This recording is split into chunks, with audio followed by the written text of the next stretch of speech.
Friends, welcome to APIs exclusives YouTube channel. ఈరోజు మనం discuss చేసే టాపిక్ కాంతి టాపిక్ నుంచి మనం చాలా కాంట్రాక్టర్ పిక్స్ రావడం జరుగుతుంది. కాబట్టి ఈరోజు మనం కాంతి టాపిక్ గురించి కొద్దిగా డిస్కస్ చేద్దాం. అలాగే దానిలో వచ్చే ఇంపార్టెంట్ బిట్స్ ఏంటి, అలాగే కొన్ని ప్రమాణాల గురించి టాపిక్స్ డిస్కస్ చేద్దాం. దీనిలో భాగంగా ముందుగా కాంతి విడుదల చేసే వాటిని కాంతిజనకం అంటారు. కాంతిజనకం అంటే ఏంటండి? కాంతిని ఏదైతే విడుదల చేస్తుందో దాన్ని కాంతిజనకం అంటాం. ఎగ్జాంపుల్, మనం టార్చ్ లైట్ నుంచి వేసినప్పుడు కాంతి వస్తుంది కదండి, ఆ కాంతి వేసే టార్చ్ లైట్ అనేది ఒక కాంతిజనకం అవుతుంది అనమాట. కాంతిని తమ్మకుండా వెళ్లించే ధర్మాల ఆధారంగా పదార్థాలను 3 రకాలుగా వర్గీకరించారు.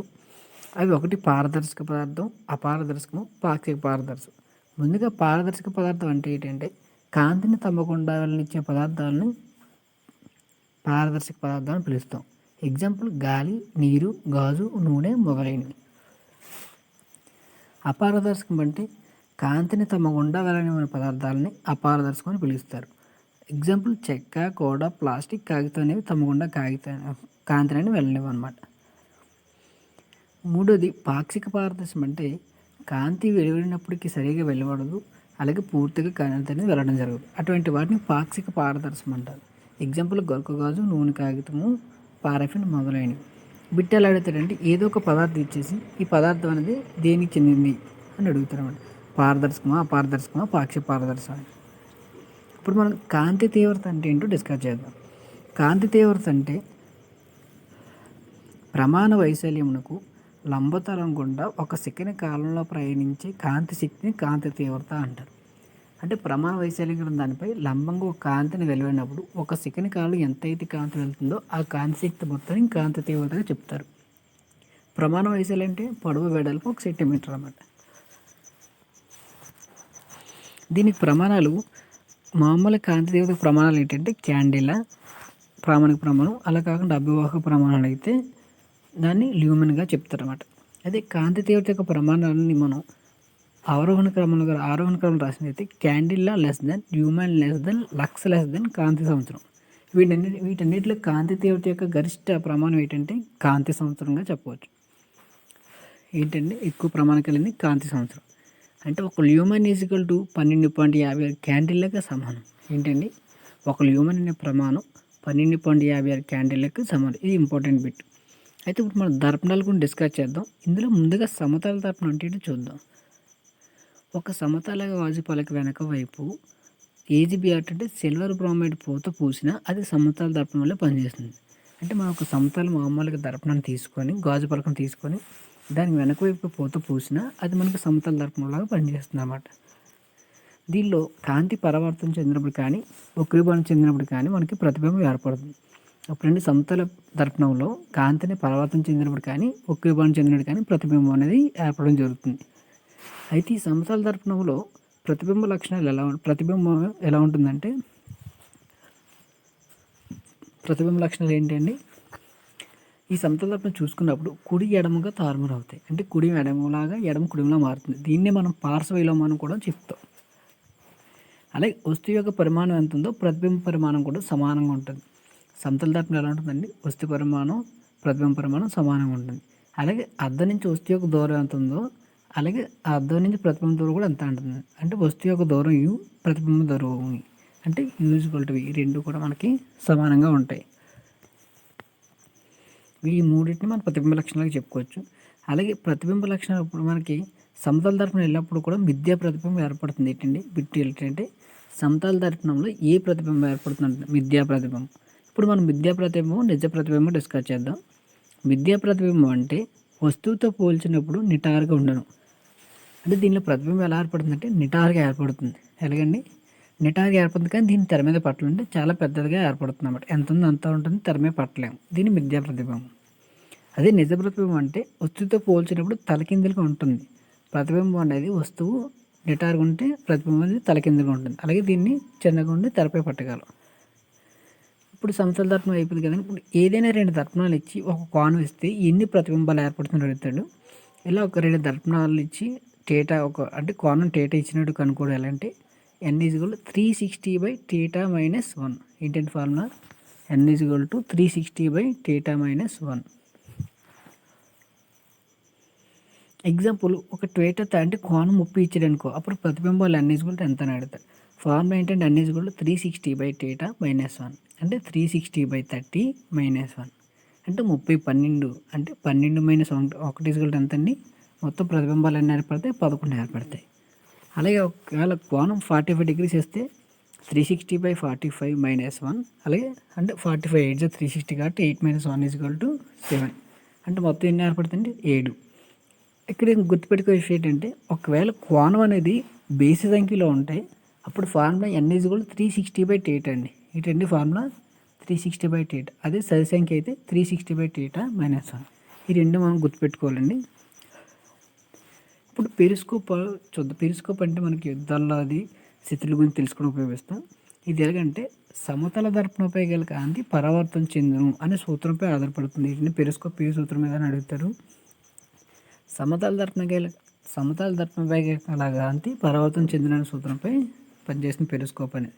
దీనిలో రెండు సమతల దర్పణాలను అంటే ఒకే దూరంలో సమాంతరంగా అమరుస్తారు అన్నమాట. సమతల దర్పణాలు ఒకదానికొకటి సమాంతరంగా అమరుస్తారు. అలాగే ఈ సమతల దర్పణం అనేది పెరిస్కోప్ యొక్క భుజానికి కోణం ఎంత అంటే 45 డిగ్రీస్. ఎంత కోణంతో అమరుస్తారు పిట్ అనేది ఎంత అంటే కోణం 45 డిగ్రీస్. ఇప్పుడు మనం సమతల దర్పణం వక్రతల దర్పణం చూద్దామండి. వక్రతల దర్పణం ఏంటంటే పుటాకార కుంభాకార దర్పణాలు ఉంటాయి. ముందుగా వక్రతల దర్పణాలు ఏంటో చూద్దాం. వక్రతల గాజు వలుపుకు వెనక వైపు మనకి కలయి పూత పూసిన లోపల వైపు కాంతి పరావర్తనం చెందును. అంటే వక్రతలంగా ఉన్న ఒక దర్పణం తీసుకొని దాని వెనక వైపు పూత పూసిన లోపల వైపు కాంతి పరావర్తనం చెందిందంటే అదేంటండి? పుటాకార దర్పణం. గుర్తుపెట్టి పుటాకారం అంటే బయట వైపు పూత ఉంటుంది, లోపల వైపు పరావర్తనం చెందుతుంది. దానికి ఆపోజిట్లో కుంభాకార దర్పణం. కుంభాకార దర్పణం ఎలా ఉంటుందంటే అదే వక్రతల గాజు పలకి లోపల వైపు పూత ఉన్న ఉబ్బెత్త వైపు కాంతి పరావర్తనం చెందును. గుర్తుపెట్టుకోండి, పుటాకార వైపు బయట వైపు పోతుంటుంది, అదే కుంభాకార అయితే లోపల వైపు పోతుంటుంది.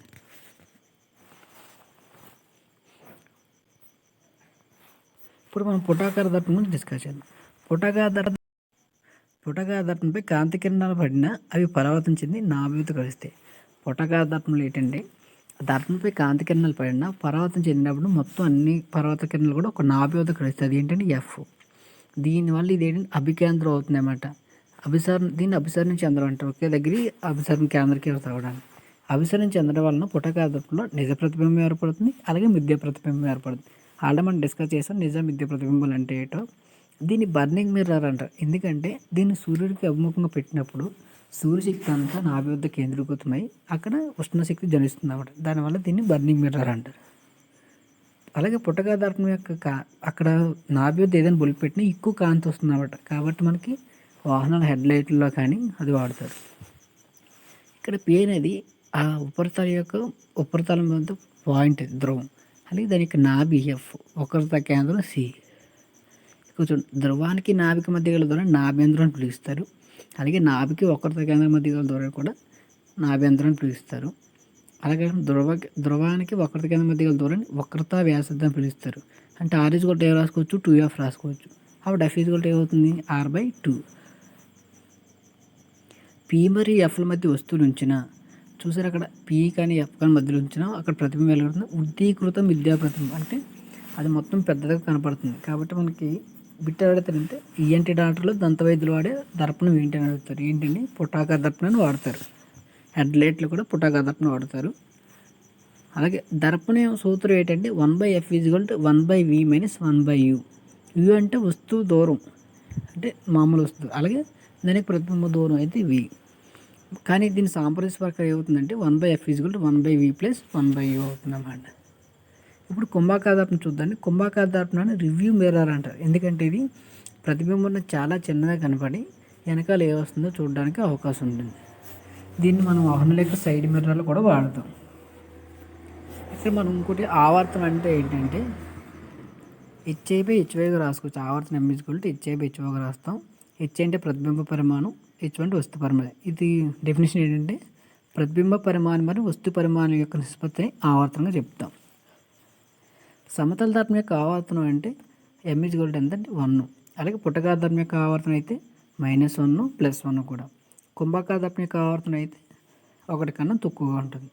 ఇక్కడ ధనాత్మకంగా ఉంటే మిథ్యా ప్రతిబింబం ఏర్పడుతుంది, రుణాత్మకంగా ఉంటే నిత్య ప్రతిబింబం ఏర్పడుతుంది. ఇక సమతల దర్పణం ధనాత్మకం కాబట్టి ఇక్కడ ఏర్పడుతుంది, విద్యా ప్రతిబింబం ఏర్పడుతుంది సమతల దర్పణంలో.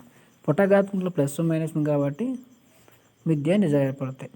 అలాగే వక్రీభవనం కొరకు N/C/V అంటే ఏంటంటే శూన్యంలో కాంతి వేగం మరియు యానకుల కాంతి వేగం మధ్య గల నిష్పత్తిని వక్రీభవనం కొనుక్కు అంటారు. గుర్తుపెట్టుకోండి, శూన్యంలో కాంతి వేగం మరియు యానకుల కాంతి వేగం మధ్య గల నిష్పత్తిని వక్రీభవనం కొనుక్కు అంటారు. దీనికి ప్రమాణాలు అనేవి ఉండవు. ఇప్పుడు కాంతి వక్రీభవనం అంటే ఏంటో చూద్దాం. కాంతి ఒక యానకు నుండి వేరొక యానకులోకి వెళ్ళినప్పుడు ఏంటండి, కాంతి ఒక యానకు నుండి వేరొక యానకులోకి పోయినప్పుడు దాని యొక్క సరిహద్దు తల వద్ద కొద్ది వంగి ప్రయాణించును. దీన్ని కాంతి వక్రీభవనం అంటారు. ఏంటండి, కాంతి ఒక యానకు నుంచి ఇంకో యానకు వెళ్ళినప్పుడు రెండింటికి సరిహద్దు తల వద్ద కొద్ది వంగి ప్రయాణిస్తుంది. అలా వంగడాన్ని వక్రీభవనం అని పిలుస్తారు. అయితే సాంద్రత యానకు నుండి విరళ యానకులో పోయినప్పుడు కాంతి వేగం పెరుగును. సాంద్రతానికి విరళ యానకం ఏంటంటే విరళ యానకం అంటే యానకం చాలా దూరం ఉండి ఎక్కువ ఖాళీ ప్లేస్ ఉంటుంది. సాంద్రత యానకం అంటే అణువులు దగ్గర ఉండి యానకం తక్కువగా ఉంటుంది కాబట్టి లంబన దూరం. అలాగే విరళ యానకం సాంద్రత యానకం వచ్చినప్పుడు వేగం తగ్గును కాబట్టి దీనికి లంబన దూరం. ఎగ్జాంపుల్ ఏంటంటే చూడండి,